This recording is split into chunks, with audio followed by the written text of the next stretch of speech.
सचिन और लाल जोरे में दुल्हन बनी खरी गुलाबों को देखकर सभी के चेहरों पर खामोशी सी छा जाती थी। सचिन सबके चेहरों को गौर से देखता है, फिर चुप्पी तोड़ते हुए सचिन हिम्मत करके कंपाते होठों से माँ और महेश से बोलता है, माँ, भैया, ये गुलाबो है, हमने शादी कर ली है। सचिन द्वारा कहे शब्द सबके कानों में बिजली की तरह कौंध जाते हैं। सभी अचरज से उसे और उसके बगल में खरी गुलाबों को देखने लगते हैं। किसी को अपनी आंखों पर विश्वास नहीं होता।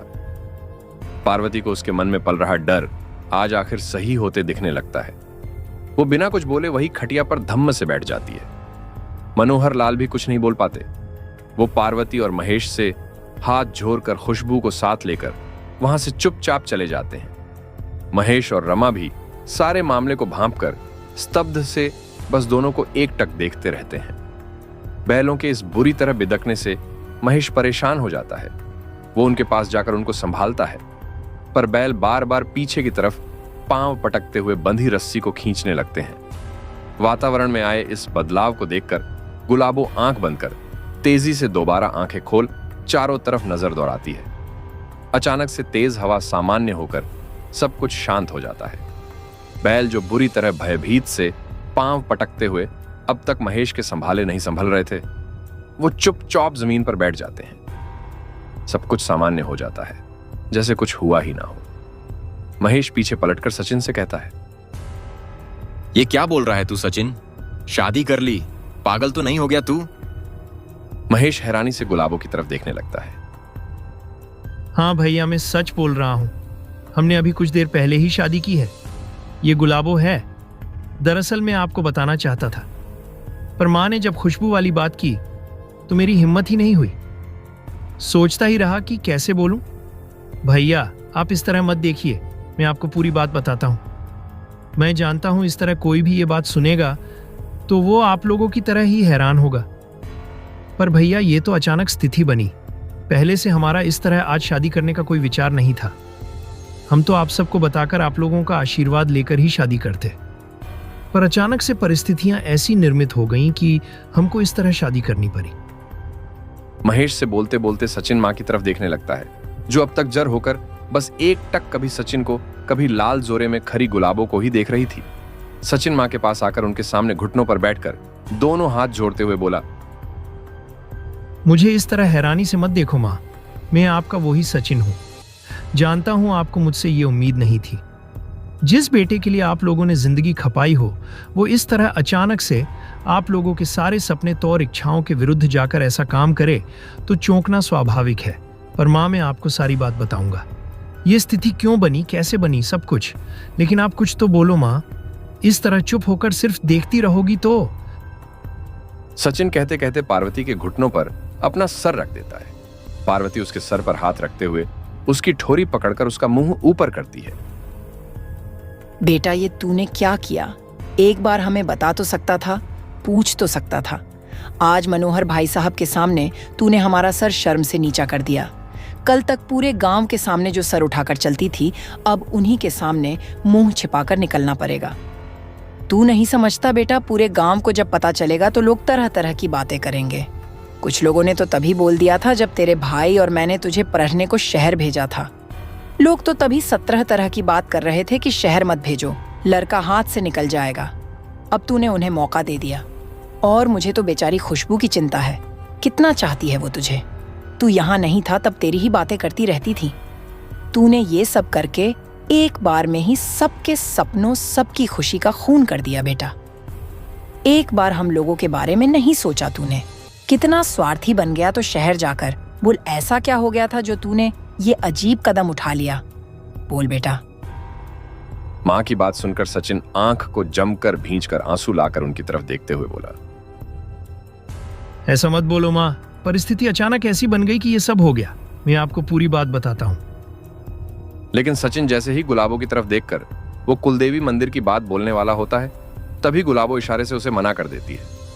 सचिन कुलदेवी मंदिर की बात ना बताकर बाकी सारी बातें भैया, भाभी और माँ को शुरू से अंत तक सारी कहानी बयां कर देता है। सभी अचरज से गुलाबो को देखे जा रहे थे। गुलाबो एक तरफ सर नीचा किए चुपचाप खड़ी थी। पार्वती ने रमा को गुलाबो को अंदर ले जाने को कहा। रमा उसे अपने साथ अंदर ले गई। पार्वती सचिन से बोली। पता है आज क्या है? कौन सा दिन है? अमावस्या। और तू आज शादी करके आया है। कितना बड़ा अपशगुन है ये। और ये लड़की, क्या नाम बताया इसका? गुलाबो। ना तू इसके खानदान परिवार के बारे में जानता है, ना ही इसके अलावा किसी को देखा। ये शादी ब्याह का मामला है बेटा। इसमें कई बातें होती हैं, कई रीति रिवाज होते हैं, कई संस्कार होते हैं। ऐसे ही थोड़ी कोई रास्ते पर खरे खरे शादी जैसे पवित्र बंधन में बंध जाता है। ये कोई बच्चों का खेल नहीं, जिंदगी भर की जिम्मेदारी होती है। 2-3 बार की मुलाकात में ही कोई किसी को नहीं समझ नहीं सकता। अब तो मुझे भी लगने लगा है कि उस समय गांव वाले तुझे शहर भेजने को ठीक ही मना कर रहे थे। पता नहीं ये ससुरी पढ़ाई लिखाई में ऐसी क्या बात है जो बच्चे अपनी मनमानी करने पर उतर आते हैं। तेरे भाई महेश को देख, सबकी सलाह लिए बिना कोई काम नहीं करता, और एक तू सबको बिना बताए शादी कराया। बस माँ, अब हो गया जो होना था। लकीर पीटने से क्या फायदा? इसने जो करना था वो कर ही लिया ना। अब बहू घर में आ गई है तो ये सोचो आगे क्या करना है। कल जब पूरे गांव में ये खबर फैल जाएगी तो सबको क्या जवाब देना है ये सोचो। ये भाई मेरा तो बिना सोचे जिंदगी का इतना बड़ा फैसला अकेला अंजाम दे आया है। अब जो रायता फैला है उसे समेटना तो हमें ही होगा ना। जो हुआ सो हुआ, अब आगे की सुध लो। आज किसी ने भी खाना तक नहीं खाया तेरी चिंता में, और तुम लोगों भी भूखे होंगे। बहू को भी कुछ खिला दो। महेश सचिन की तरफ देखते हुए बोला। सचिन वहां से उठकर अंदर चला जाता है। उसके जाने के बाद मां महेश से बोलती है, बेटा, अब सबसे बड़ा काम हमारे लिए मनोहर भाई साहब को समझाना है। उन्होंने कितने सपने देखे थे इन दोनों को लेकर, और मैं तो अब उनसे नजर भी नहीं मिला पाऊंगी। उन बेचारों ने हमारा कदम कदम पर साथ दिया। सबके खिलाफ जाकर इसे शहर पढ़ने के भेजना उनकी सहायता के बिना संभव नहीं था। आज खुद बेचारे बेइज्जत होकर चले गए। मुझे बिल्कुल अच्छा नहीं लगा।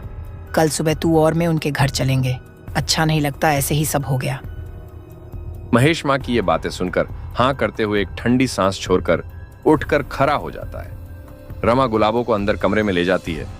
गुलाबो चारों तरफ सर घुमा घुमा के पूरे घर को देखती है। सचिन भी अंदर आ जाता है। रमा दोनों के लिए खाने की थाली लगाकर लाती है, पर सचिन भूख नहीं है कहकर मना कर देता है। गुलाबो भी इशारे से मना कर देती है। तभी पार्वती अंदर आकर रमा से कहती है, बहू, इसे उस पीछे वाले कमरे में सुला दे। अब इन लोगों ने जो कर लिया है तो हमें ही समझदारी दिखानी पड़ेगी। तरीके से सभी रस्मों रिवाज के साथ शादी करानी पड़ेगी। आखिर इन परंपराओं का भी कोई महत्व होता है। हमारे पुरखों ने जो रीति रिवाज बनाए तो कुछ सोच के ही बनाए होंगे। धर्म संस्कार भी इस तरह के ब्याह की इजाजत नहीं देता। जब तक सभी रीति रिवाजों से इनकी शादी ना हो जाए, ये पीछे वाले कमरे में ही रहेगी। गुलाबो की तरफ देखते हुए पार्वती रमा को निर्देश देकर बाहर चली जाती है। पार्वती के बाहर जाने के बाद गुलाबो रमा से सचिन से कुछ बात करने का कहती है। रमा सचिन को अंदर भेज देती है। सचिन जो कमरे के बाहर ही अब तक विचारों में मग्न खड़ा हुआ था, अंदर आकर गुलाबो से कहता है, तुम चिंता मत करो गुलाबो, धीरे धीरे सब कुछ ठीक हो जाएगा। मेरी माँ बहुत अच्छी है। उनकी जगह कोई भी होता तो ऐसा ही करता। आखिर हमने काम ही ऐसा किया है। सबको बिना बताए इतना बड़ा निर्णय ले लिया।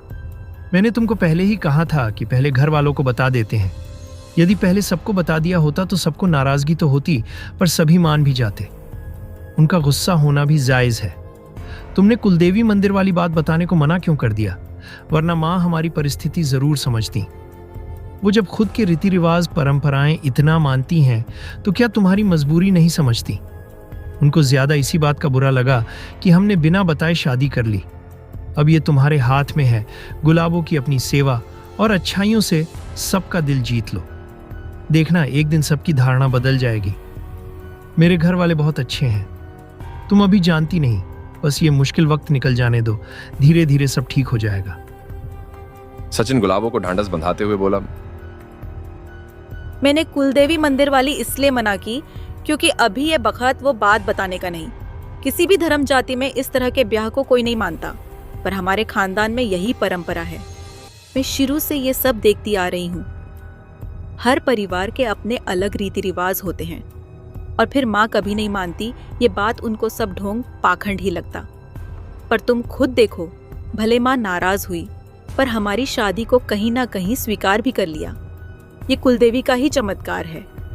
यदि मैं वैसे ही तुम्हारे साथ आ जाती बाबू, तो माँ कभी भी मुझे घर में कदम नहीं रखने देती। इसलिए अच्छा हुआ हमने पहले ही कुलदेवी का आशीर्वाद ले लिया। बोलते बोलते गुलाबो गौर से सचिन की आंखों में देखे जा रही थी। वो उसके सीने पर सर रखकर रोने लगी। सचिन उसे हिम्मत देता रहा। तभी रमा अंदर आकर गुलाबो से पीछे वाले कमरे में चलने का बोलती है। सचिन गुलाबो को हिम्मत रखने का और सब संभालने का आश्वासन देकर उसे अभी मां की बात रखने का बोलकर पीछे वाले कमरे में जाने का बोलता है। अगले दिन महेश और पार्वती मनोहर लाल के घर जाते हैं। खुशबू उन्हें देखकर बिना कुछ बोले अंदर चली जाती है। मनोहर लाल हाथ जोड़कर महेश और पार्वती को बैठाते हैं। वो ऐसा दिखाते हैं जैसे कुछ हुआ ही ना हो। वही पहले जैसा सम्मान, पहले जैसी बातें। पार्वती उनको समझाती हैं। सचिन के किए की माफी मांगते हुए पार्वती उनके आगे हाथ जोड़ती हैं। तभी मनोहर लाल एकदम से खड़े होकर उनसे कहते हैं, अरे भाभी, ये क्या? आप हाथ क्यों जोड़ती हैं? हो सकता है ईश्वर को यही मंजूर हो। उसकी मर्जी के आगे भला किसकी चली है। मैं आप लोगों से बिल्कुल भी नाराज नहीं हूं। आप कुछ भी ऐसा मत सोचिए। आपको शर्मिंदा होने की कोई जरूरत नहीं। बच्चे हैं, उन्हें भी अपनी पसंद चुनने का अधिकार है। और फिर कौन सा रिश्ता पक्का होकर आगे के रस्मों रिवाज हो गए थे। सिर्फ बात ही तो हुई थी इस बारे में। गलती हमारी ही है जो हमने पहले उसकी सलाह नहीं ली, सीधे अपना फैसला सुना दिया। मैं जानता हूं सचिन बहुत अच्छा लड़का है, और फिर यदि हम जोर जबरदस्ती कर शादी कर भी देते तो क्या वो खुशबू बेटी को दिल से वो दर्जा, सम्मान, वो जगह दे पाता? और क्या खुशबू खुश रह पाती? जिस लड़की को सचिन बहू बनाकर लाया है, आखिर वो भी किसी घर की बेटी, किसी घर की इज्जत है। हमें उसको पराया महसूस नहीं होने देना है भाभी। और फिर दुनिया में लड़कों की कमी है क्या? खुशबू बेटी के लिए भगवान ने जरूर कोई और सोच रखा होगा। मनोहर लाल चेहरे पर मुस्कान लाने की झूठी कोशिश करते हुए पार्वती से बोले, आप धन्य हो भाई साहब। आपकी जगह कोई और होता तो पता नहीं क्या करता। हम ही बदकिस्मत हैं जो ऐसी लक्ष्मी हमारे भाग्य में नहीं थी। पर खुशबू मेरी भी बेटी की तरह है। उसकी सारी जिम्मेदारी आज से हमारी। अरे खुशबू बिटिया, जरा बाहर तो आ।